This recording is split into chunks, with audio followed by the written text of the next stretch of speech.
The following episode of the Maui Chamber of Commerce's Business Matters was originally broadcast on May 21st, 2024. The following is a paid program and does not necessarily reflect the opinions of the staff or management of Visionary-related entertainment.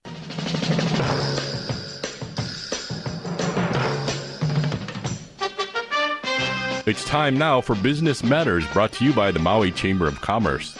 And now, here's your host, the president of the Maui Chamber of Commerce, Pam Toompop. Good morning, Pam. Hey, good morning, Gary. How are you? It's another beautiful day down here today. Oh, I'm so glad. It's pretty nice up here in Pukalani, too. Thank you so much for all you do for our show. It's always great to connect with you each Tuesday morning. And, folks, it's great to connect with each of you. This is another wonderful Tuesday, and we are excited today at Business Matters to get to talk with Jennings, Imel, who is the Vice President of the United States Chamber of Commerce. And we are also going to speak later on with an amazing company, a Hawaiian ribbon lei designer and instructor, Asaki Davis. So we're going to first begin, though, with Jennings, Imel. And Jennings has been a frequent guest on this show. He is the Vice President of the Western Region in Government Affairs Division of the U.S. Chamber of Commerce. The office is responsible for legislative and political grassroots activities in Arizona, California, Hawaii, Nevada, and Utah, and in support of the Chamber's national public policy goals. Before joining the U.S. Chamber in 2013, Jennings has worked in Washington, D.C. at the U.S. Association of Former Members of Congress and at the public affairs firm of Mercury Clark Wine and Weinstock. Earlier, he worked in the California State Assembly and managed and worked on several successful congressional and state legislative campaigns, mostly in Southern California. He received his master's degree in international affairs from the George Washington University and a bachelor's degree in political science and German from the University of California, Riverside.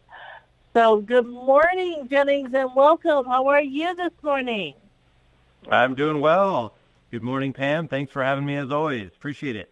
Oh, it's great to have you on. You know, one of the things that we've been seeing, just as you're recovering from wildfires, and we're watching what's going on across the country with the tornadoes in Oklahoma and all of what's happening now in Texas. It's just so many things happening across the country right now that we just want to send our thoughts and prayers out to. It's just a really amazing time. I'm sure you guys are on the front line, too, hearing from members across the nation.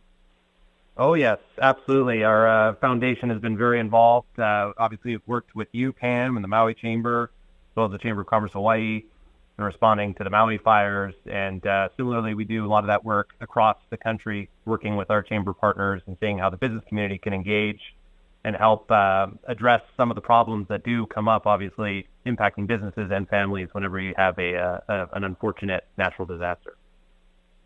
Yeah. We've just been, it just seems like the weather is really hitting us very hard this year in so many different fronts. So We really appreciate knowing that the U.S. Chamber of Commerce is out there on the front lines with all that you're doing. It's a tremendous help. There's been a lot going on that you folks have been working on as well. Let's jump in and talk about some of the amazing things. One of them is an update on the successful discharge petition on the bill to provide tax relief for victims of natural disasters. Please tell us a little bit about that. Yeah, I thought, I definitely wanted to mention this because it is so relevant for you all in Maui. Big deal. It's always a big deal whenever you have a successful discharge petition. That essentially what that is it's a workaround leadership to force a vote on the House floor on a particular bill. So it's a way to not go through the committee process, but instead bring something directly to the House floor. Very unusual for that to happen because it requires members of the majority party to go against their own leadership But this is such an important issue that's exactly what happened last week, where we had 218 members, Republican and Democrat, sign on to a discharge petition on the Federal Disaster Tax Relief Act. This is H.R. 5863. This has been a big priority, especially for members in the West, in California and in Hawaii. Congresswoman Jill Takuda has been a big leader on this bill.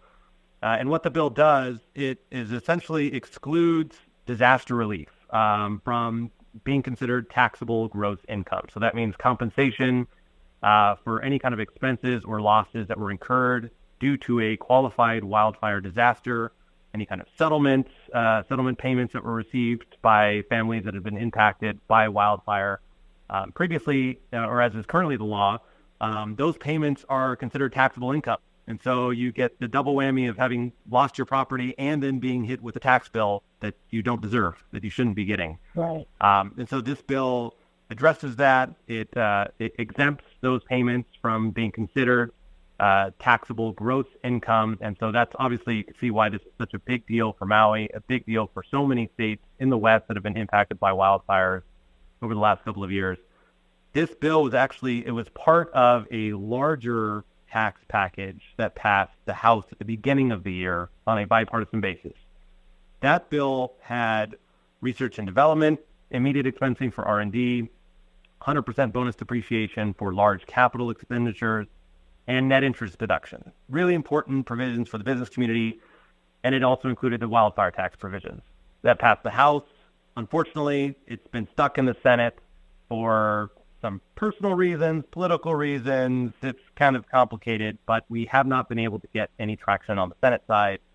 And so with that being the case, the folks that were really behind this, the wildfire tax relief bill, they decided to force leadership's hand. And so that's why they went ahead with the discharge petition last week. It was really a surprise that it was successful so quickly. And what it does is it sets up a vote this week, as early as this week, in the House for them to take up this package. This is really unprecedented. Like I said, I mean, it's the first successful discharge petition we've had since 2015. It's only the third successful discharge petition in the last 22 years. But it's a big deal. Wow. We think that it's got a good shot of passing the House and getting over to the Senate, and hopefully it'll get signed into law soon. And so some much-needed relief hopefully coming to families on Maui. Yeah, but it really is very important, man. And as you said, what an amazing thing to understand the history behind it, but how rare this is. So it's nice to see that people understand the huge impact this is having, and certainly on our community as well as others.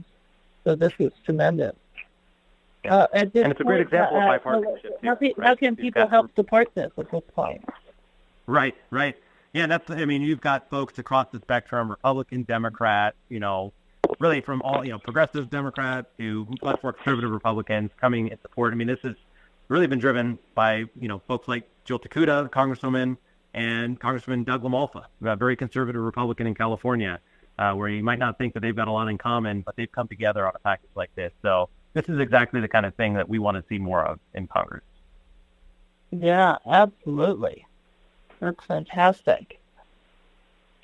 Well, we'll be watching and looking forward to positive news on that. Yes, absolutely. Absolutely. And it's good news, but at the same time, from a broader tax perspective, I guess it's kind of, maybe bad news in the sense that it does probably mean that the larger tax package that we need on R&D and some of those other important things is probably not going to happen this year if folks felt compelled to do the discharge petition on the wildfire tax relief bill, that doesn't bode well for the prospects of the larger package.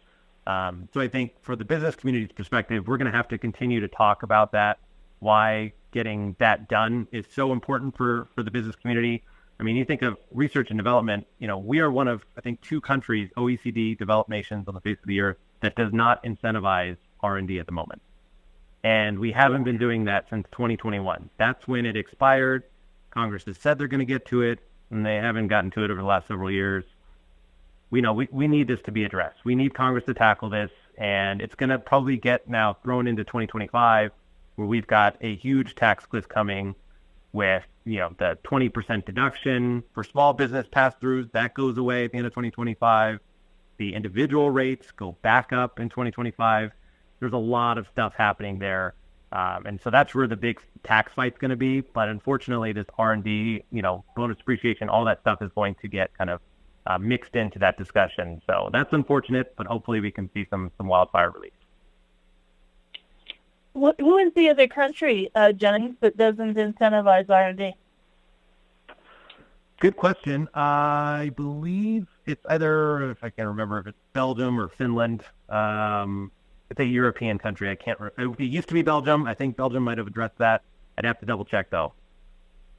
Yeah, that's interesting. But yes. One of two. And of course, the other one's not a big powerhouse. That's what I was thinking of.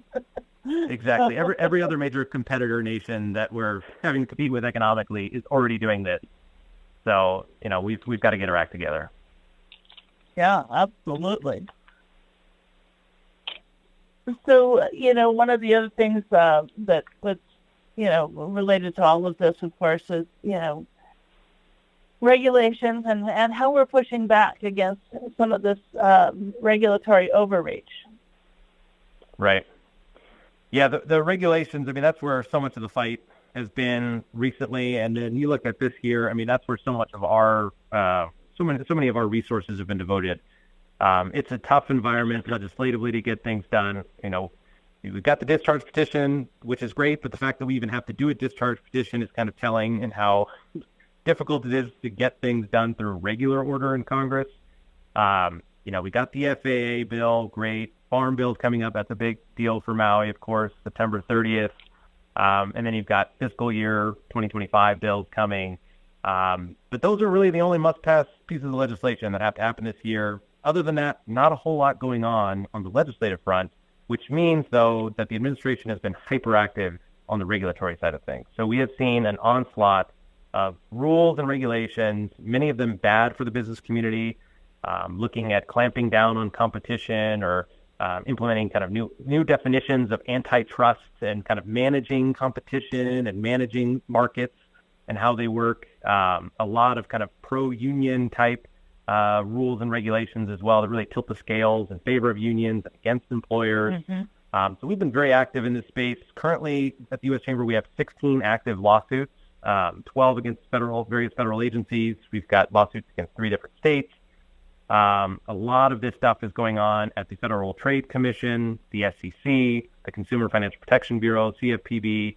That's where we've been very, very active. In fact, we had a win last week against the credit card rule, the credit card late fee rule from the CFPB. That would have been really bad, and especially would have kind of just put the costs onto responsible folks that pay their credit cards on time. We thought that was a bad rule. Had a victory in court on that one. We filed a lawsuit recently against the Federal Trade Commission's non-compete rule. This would essentially ban employer non-compete clauses and agreements. We think non-compete agreements make sense in certain industries, maybe not in other industries, maybe sense for certain workers, maybe not sense for other workers. But at the end of the day, this is an issue that has always been in the jurisdiction of states. State legislatures determine whether non-competes make sense. This is not a deal for the FTC, an unelected board of a majority of 3 folks that can make competition policy like that. So that's why we fought against it. We filed a lawsuit. Before doing the lawsuit, we submitted comments, which the Maui Chamber signed on to. We very much appreciate that. But this is the sort of thing that we've been doing a lot of. You've got a lot of action at the Department of Labor. Something I want to put on your radar is the overtime rule, which was recently finalized, which increases the pay threshold for salaried. This is exempt employees, so exempt from overtime pay. Salaried employees will have to be paid almost right around $60,000 a year starting January 1st. The current threshold is about $36,000. So this is a massive increase, and it wasn't done through legislation. This was just done through a rule from the Department of Labor. And this is a big deal for businesses, and it's going to be a big deal for chambers, of course, that have managerial staff that are exempt from overtime pay. So this is just one example of many where we are fighting back, pushing back against the administration, and hopefully we can have some more victories. But of course, filing suit is always our last resort. We don't want to. It's very expensive to do that sort of thing. We'd rather not have to go that route. But unfortunately, we've had to. I will say there is legislation that we're trying to build momentum on that will bring some accountability to the regulatory process, and that's called the Prove It Act. That's H.R. 7198, and this bill holds federal agencies accountable for the impacts of their rules and regulations, specifically on small business, so that they not only think about the direct impacts of the rules, but the indirect impacts of the rules. So, for example, a banking regulation, regulation on big banks saying that you have to increase your capital requirements. Well, when they do an analysis of, the impact of that rule, they only look at the big banks that they're regulating. They don't think about the small businesses that get loans from those big banks. And if you're going to have big capital requirements or new capital requirements, that's going to mean that loans are going to be more expensive or not as available for small businesses. That's something that federal regulators usually don't think about or don't take into account when they do their analysis. They need to start thinking about these things because it's always small business that gets impacted the most. They don't have an army of accountants and lobbyists that can go fight for them. And so that's why we need good bills like this, the Prove It Act, that kind of that hold those federal agencies accountable. And it also allows for small businesses to petition the SBA directly to go to those agencies and make sure that their certification is accurate, that there isn't an impact or that there is an impact, and that information needs to be published and made publicly available. So that's a really big deal. We're trying to build co-sponsors on that bill right now, and hopefully we can get the Prove It Act either done this year or at least build the momentum to get it across the finish line next year. That is a huge one, and I'm glad to see that's being taken up at this level. I don't think many of us realize, that you think about all the federal regulations. To here now we have an opportunity to actually push back. Right. You don't think about all those opportunities and saying, hey, wait a minute, what is the trickle-down effect of that regulation that you're putting forward? Here in Hawaii, at the state level, we have what's called the Small Business Regulatory Review Board. Mm-hmm. And the agencies, if they're trying to come up with new regulations, are supposed to run it by the Small Business Regulatory Review Board for that sort of level of impact assessment. It doesn't happen as frequently as we want it to. But they're making a stand, and they go back to different agencies who don't submit things that we later find out have harm on small businesses. So I'm glad to know about this proactive stance on this. Yeah, it's a big deal for everybody, but especially in Hawaii, where you have so many small businesses. I think the state has over 140,000 small businesses. Just last year there were over 19,000 applications. There's a 6% increase in the state of Hawaii in small business applications. So, it's a huge part of the local economy. And those are the folks, their voices just are not being heard in Washington, D.C., and that needs to change. Yep. Well, we so appreciate the advocacy that you're doing on that, and that's really important. So you can count on us for support on that as well. Everybody's watching the chaos, and we've got the trials. We've got Trump on trial, and that's moving forward. We now know there will be a debate, which I was kind of surprised by, given how Trump behaved at the last debate. So I'm surprised they're actually going to have a debate. Tell us what you see. To me, it just feels like this election is coming. We're so mired in different disasters and other things we're dealing with, but this is really quickly going to be coming upon us. Yeah. Yep. We got two different debates, right, that are I guess going to be scheduled. I think this is kind of an election that a good part of the country probably not really looking forward to, quite frankly, in a lot of respects. I think especially when you look at, the popularity ratings for both current President Biden and former President Trump, both, their popularity is very much underwater. I think Biden, right around -15 or 20, depending on the poll. It's kind of an unprecedented place to be, quite frankly, where you have the two leading nominees in both parties so deeply unpopular.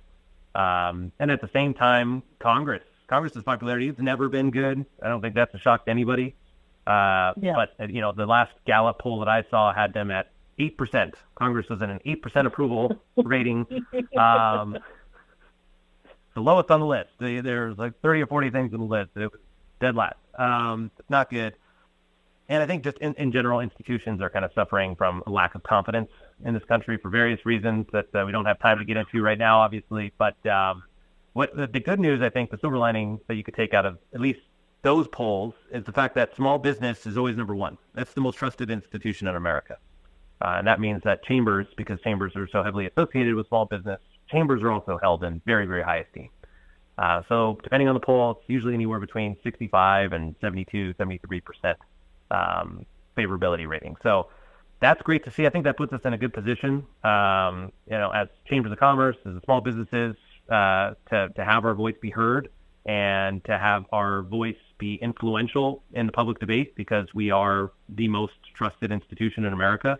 I think that comes with huge advantages that we need to really make sure that we are taking advantage of. So that's a good thing. In regards to the election and how we see it playing out, who knows? It's honestly anybody's guess. It's really rare to be in this situation just a few months before the election and to have 6 possible scenarios that all pretty much seem equally likely.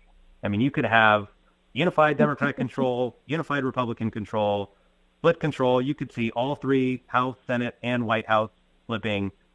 We have no idea how this is going to play out. I think that there's obviously a good chance in the one area where you would suspect to be changes in the Senate, you already have with West Virginia. That's there's going to be a Republican pickup with Manchin retiring, so you're starting at a baseline of 50-50.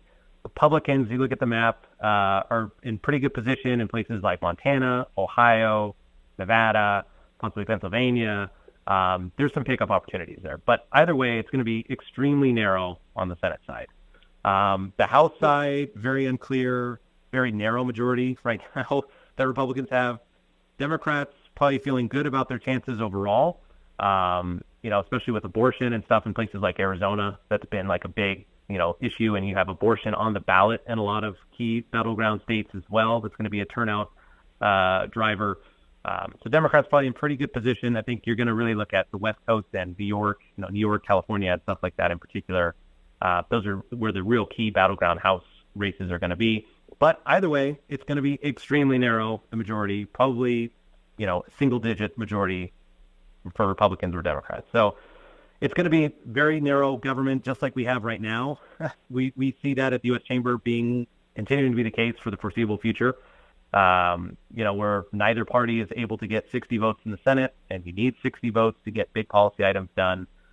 So what that means is we're going to have split government, or essentially something that looks like that, and we are going to need allies that believe in free enterprise, stand up for business, and are willing to work across the aisle, because we need bipartisanship to get stuff done. If we want that institution to function, the institution of Congress to function, and you want to see that approval rating go up from 8% to something a little bit better, and you are going to need Republicans and Democrats working across the aisle to get stuff done for the business community, for the American public. And so that's why, that wildfire tax bill is so big. That's a great example of folks on both sides working together. We need to see more of that, and we're going to need to see more of that, regardless of what the ultimate outcome of this election is, because it's going to be incredibly close.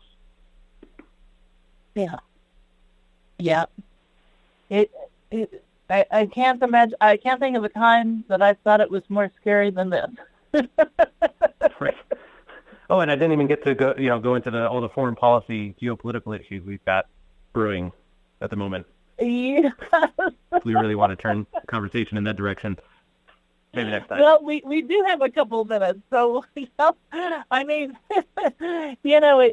that's another thing that everybody's really worried about, and the amount of spending that we're spending on all of this, and yet it seems to be such a critical time where we have to stand by allies. And what are the U.S. Chamber's thoughts on where this is going? Yeah, we've got to continue to do that. We supported the supplemental package for Ukraine, Israel, and Taiwan. We think it's incredibly important to stand by our allies at this time, and with such tremendous uncertainty. The United States needs to continue to maintain its role as a global superpower that really underpins global security and economic security, the right for goods and services and products to move across oceans and across the world.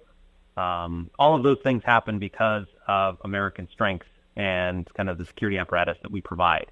And so we need to continue to be able to fund that and make sure that we are helping our friends in Ukraine. Obviously, we know that China is looking at what's happening in Russia. They've got their own machinations for what they want to do with Taiwan potentially in the future. All of that stuff has great meaning. Whatever we do in Ukraine to push back against Russia, and how we're helping our allies in Taiwan and other places around the world, other parts of the world, actors that maybe don't share our interests and our values are paying attention to these things. So we need to continue to step up to the plate, but at the same time, I think what's going to be a huge challenge for policymakers moving forward is, of course, the debt and how that's going to constrain what we do in a national security sense. The fact that we've got a $35 trillion debt, our deficits are utterly unsustainable. About 2/3 of our spending is on automatic pilot through Social Security, Medicare, Medicaid, now interest on the debt. That stuff is really going to start to constrain what we can do in national security, and then also social safety net programs, all of that. At some point, Congress is going to have to take that seriously and address our long-term debt picture.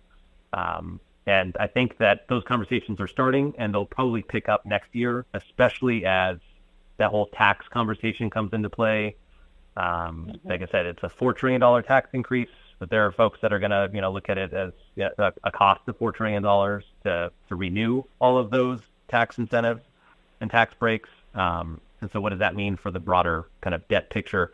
I think this is something that's starting to pick up more steam in Republican and Democrat circles, and you're going to see, hopefully, members of Congress take this a little bit more seriously and come up with actual solutions that will put us on better footing over the next several years. Yeah, and think anybody's ever going to get around to touching, our Social Security and retirement age? I mean, there's a debt and deficit commission that's looking at exactly that right now. It's a bipartisan commission of House Republicans and Democrats that are looking at solutions like that. Obviously, they wouldn't be applied to folks that are currently retiring or on the precipice of retiring, but this would be for younger folks. But that's one of the solutions that's out there and probably makes sense to do at some point, just because, look at Social Security when it was devised, the life expectancy was right around 65. Now, when you draw from Social Security, odds are you're going to live another 20 or so years. So the math has just changed, and we just don't have enough workers paying into the system to provide for retirement for retirees. So that ratio has totally changed from the 1930s and 40s when it was whatever it was, 7 or 8 workers for every one retiree. Now we're less than 3 workers for every one retiree. The math just doesn't work. Well, there used to be a great chart, and I'm trying to still get my hands on it, and I thought it was something done by CNN, but I'm not 100% sure anymore. But it was a picture of the U.S. dollar, and you could put like 2 fingers off to the left side of the U.S. dollar, and that was maybe 2.5 fingers, I'm not sure, but that was every other federal program outside of Medicaid, Social Security, and Medicare. Mm-hmm. We've given the spending that those programs are taking up of the dollar. Yep. Today with the debt where we're at, I really question what that image would look like now, and right. And then we still have the unfunded liabilities. That right.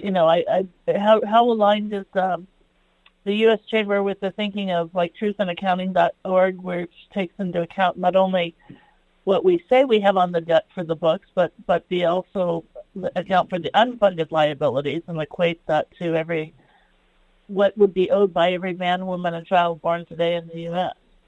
Yeah. I mean, I'd say that we just support looking at all those things, and Congress needs to take it seriously. And so, yeah, you have to look at your current debt, unfunded liabilities, all of those things.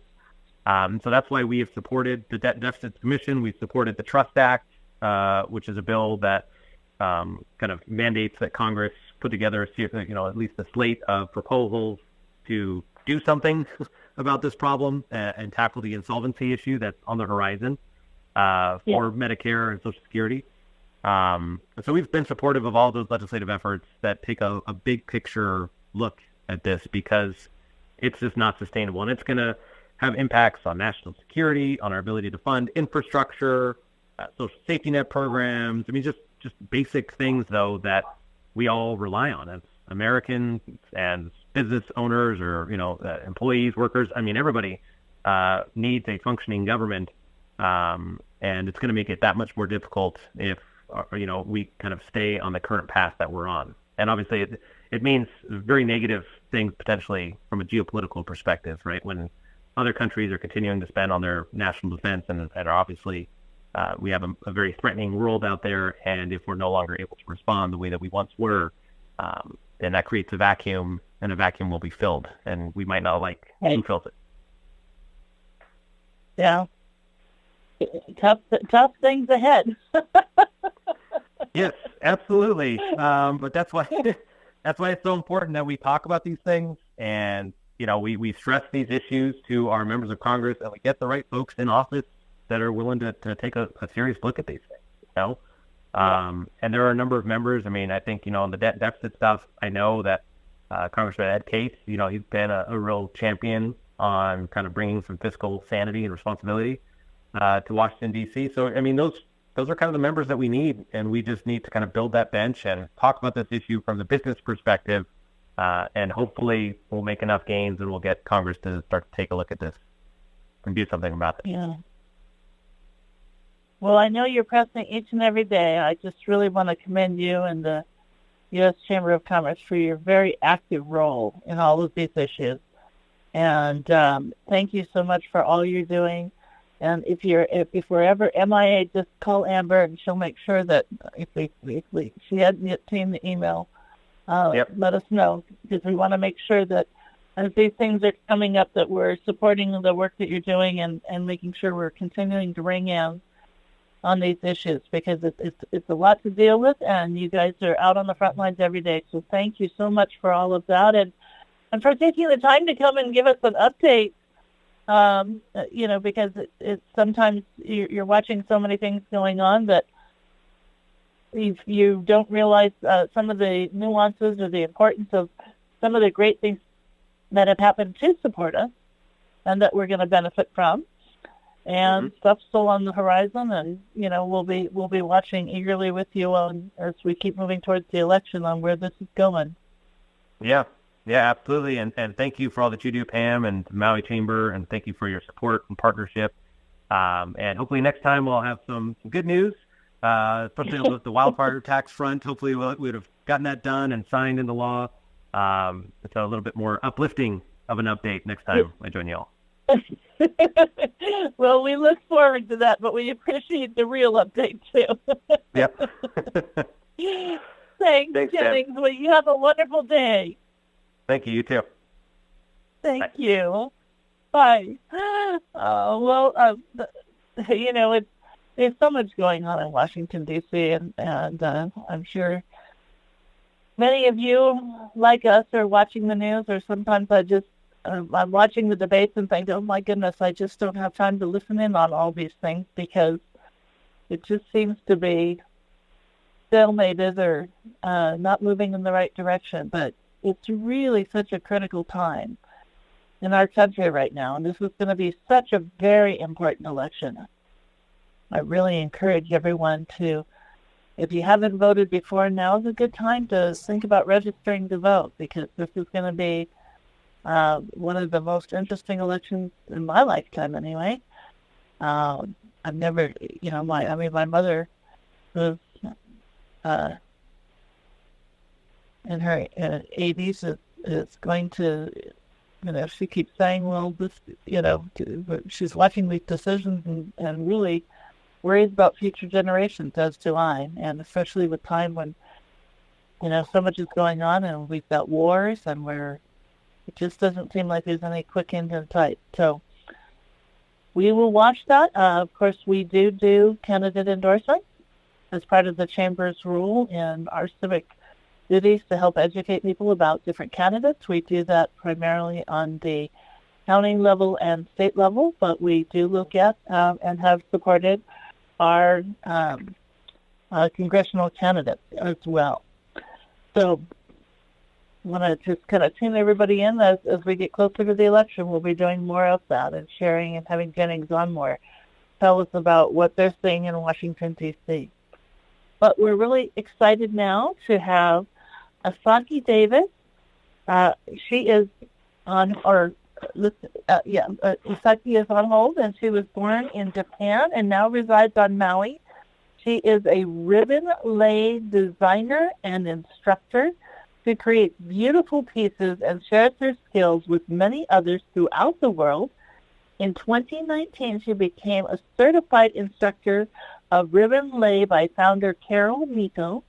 In 2022, she won third place in the Honolulu Lay Day contest and then won first place in this year's 2024 Honolulu Lay Day contest in both in both the ribbon lay division. So I'm going to have her explain that to me, as well as she's got original lays and accessories that are carefully and thoughtfully made. And so they're just beautiful and dainty and delicate, but they are cherished throughout the world. Good morning, Asaki. How are you this morning? Yeah, hi. Hi, so great to have you on the show. Tell us about winning the first place this year in the 2024 Honolulu Lay Day competition. Thank you. Thank you so much. So 2 years ago, I got a third place, so I decided to keep trying every year, and finally I got a blue ribbon. I could bring first place to Maui. I'm so happy. Oh my goodness, we're so happy for you. That's fantastic. So when did you start making ribbon lace? So I started making ribbon lace 9 years ago in Japan. So I learned basic techniques and took course, and in 2019 I became a ribbon lace instructor in Hawaii. That's phenomenal.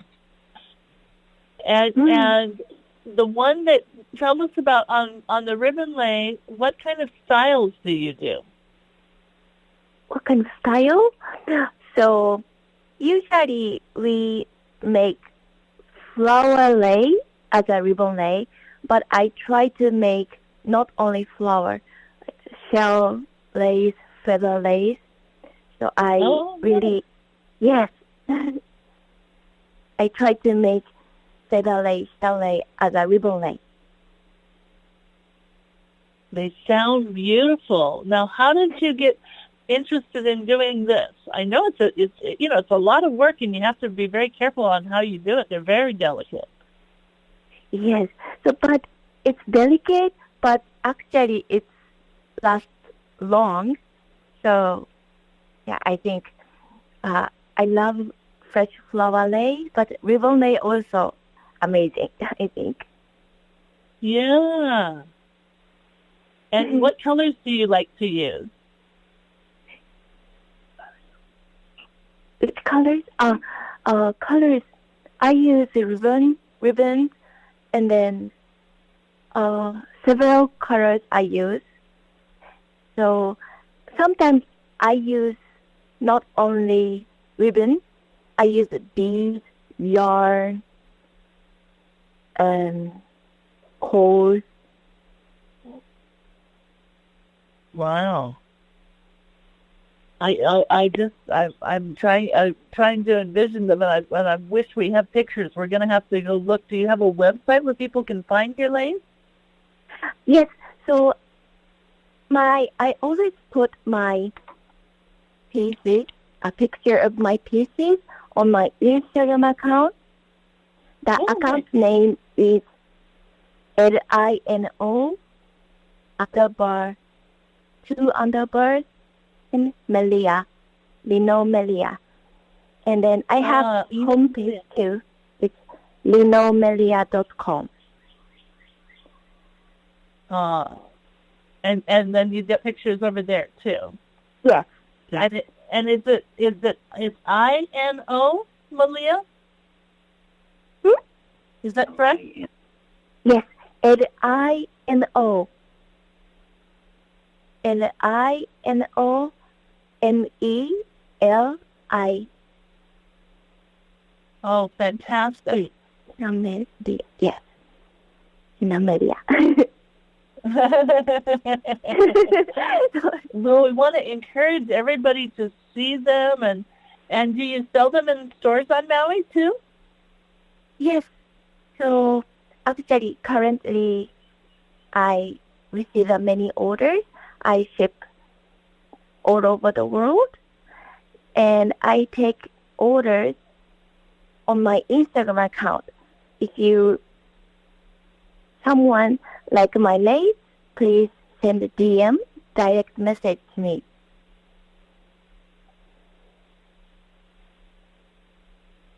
And now, are they longer lengths? Or tell us a little bit about how long they are in length. Do you make them for also hats as well? So you do them so they can be like a harp? Yes. So usually the 40 inches lace I make, but everybody can make custom order. Sometimes I make hot lace, choker, super long. So yeah, please feel free to ask me anything. Oh, that's nice. So any kind of custom lace that they want or specialty colors, they can work with you to have the kinds of lace that they want done. Yes. Did you do a lot of lace for Mother's Day? Oh, yes.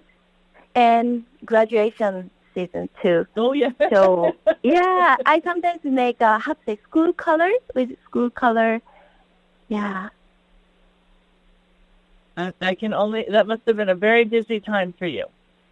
Yes. But it's really, really happy to make them. Yes. And sometimes my customers send a picture. They wearing the lace. I'm so happy to see it.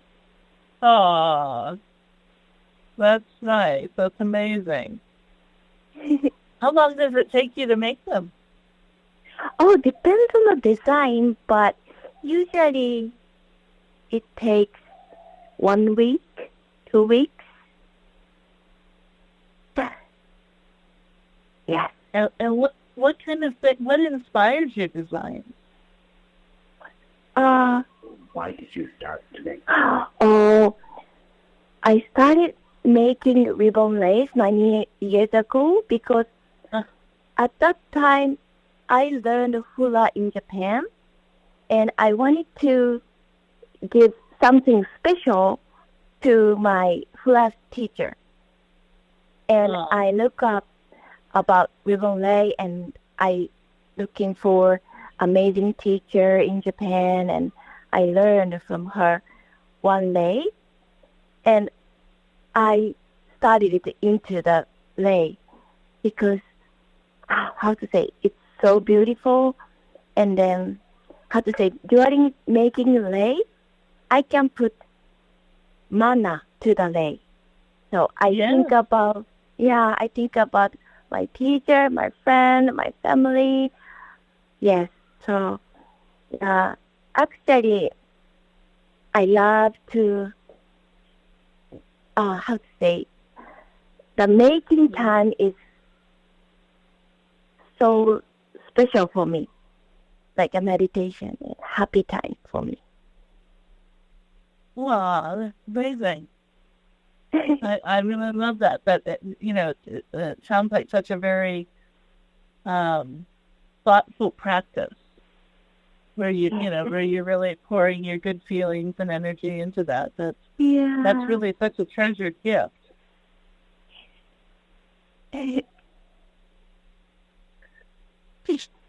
So tell us about the lace now. Because they're made out of ribbons, so that they'll last a really long time. How long do they last?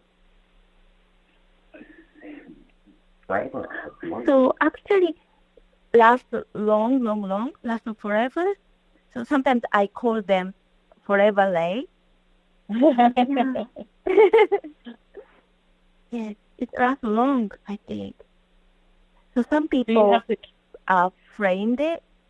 If you Uh-huh. framed it, yeah, you can enjoy it more longer. But some people Yeah, use that's every day, use for their hat they're wearing. I sometimes make it accessories too, so they wearing accessories often. yeah. And do they have to be, if you're hanging, I guess if you hang them in your closet maybe, do you have to dust them off every now and then if they're... Yes. That's it. Yes. So actually it's a fabric. So Uh-huh. if it's dusty, I live in Kihei, so because it's so dusty, sometimes I wash them. Well, okay. Yeah, okay, so they can be washed. Okay. Gently. Gently, yes. Yes. Now, what brought you to Maui from Japan?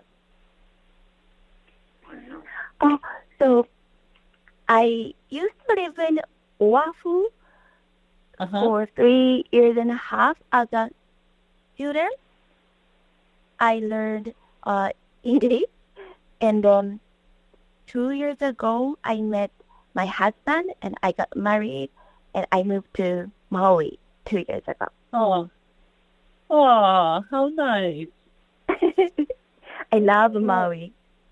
Oh, I do too. I feel very blessed to live in Maui.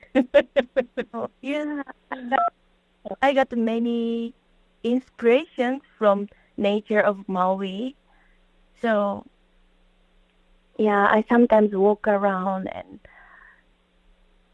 look the flowers, greens, oceans, and I got good energy from nature in Maui, and I make ribbon lace my design. Yeah, that's amazing. That's really amazing. And you've Thank you been so doing it for much. a number of years now. Boy, I think that's fascinating to see. I wish I wish I knew how to do all the braiding of the ribbon lace. I've never really tried that, but I used to do the one where you spin the satin and make it sort of very fluffy. And Oh, that fluffy. took a long time. What color did you use? Pardon me? Yeah. What color did I use? Yes. I used to it was interesting. People would ask me to make them for girls, so I would use a bright pink. Nice. And I I love would strip black the sides of the satin. Yeah. Mhm. And then you have to twist it and keep it very, very tight. And it took a long time. I had friends whose theirs were perfect. They had done it for many years, and mine wouldn't be as even as theirs. You could trim it, but theirs would be perfect. Just so it's a real art. I understand. It's a lot of effort that goes into making it. Yeah. So yeah, it's fantastic. Well, what else would you like people to know about your lace? And then I'm going to have you remind us where people can buy them and how they can get a hold of you. So after I already show my designs on my Instagram account, but sometimes I have booths. Oh yes, in autumn, I applied Made in Maui. So if they take me, it's a second time to join the event. So. Well, I'm glad you applied early. I'm so glad that we found you last year and you applied early again this year. Yes.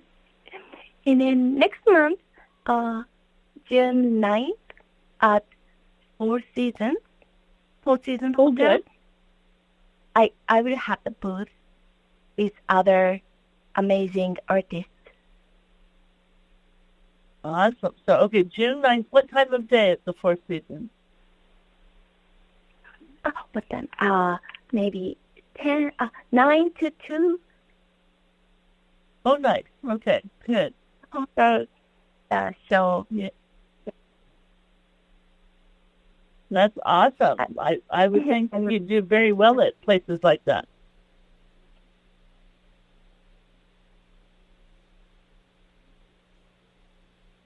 and then not every month, but I have workshops in Wainea. And what's the name of the shop in Wailea? So it's Paper Garden. Paper Garden. Paper Garden. It's next to Akamai Coffee in Wainea. Okay, well, we want everybody to find you. That's good to know about Paper Garden in Wailea, that you've got a shop over there, and we want everybody to find Asaki's amazing ribbon lace on her Instagram account. Look for her Instagram account and find those gorgeous lace. And she's an applicant for the Maid of Mai County Festival, so they'll be judging. Right now, we're still just taking applications for all those makers who want to apply, and hope everybody applies soon. Fortunately, that's all the time we have for today, but I want to send everybody blessings and best wishes for a wonderful week, and make it a great Maui day. Ohui